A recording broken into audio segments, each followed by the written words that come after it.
मुसलमानों ने जब ईद मिलादुन नबी आया तो आई लव मोहम्मद लिखा, अपनी मोहब्बत का इजहार किया। और मुसलमानों को वैसा अल्लाह के बाद दुनिया में सबसे ज्यादा अगर किसी को मानते हैं जिनके लिए जान देने को तैयार है वो रसूलुल्लाह सल्लल्लाहु अलैहि वसल्लम है। ईद मिलादुन नबी पर ऐसी चीज लगाना लगाया जाता है तो इस पे FIR नहीं होना चाहिए।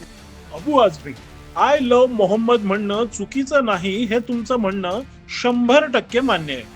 तुमचं मोहम्मदावर असणारं प्रेम यावर कोणाचाही आक्षेप नाहीये, पण या प्रेमाला उकळी बरोबर हिंदू सणांमध्येच कशी येते? अगदी श्रावणापासून दिवाळीपर्यंत आणि पुढे वर्षभर प्रत्येक हिंदू सणात हे प्रेम नव्याने कसं जागृत होतं?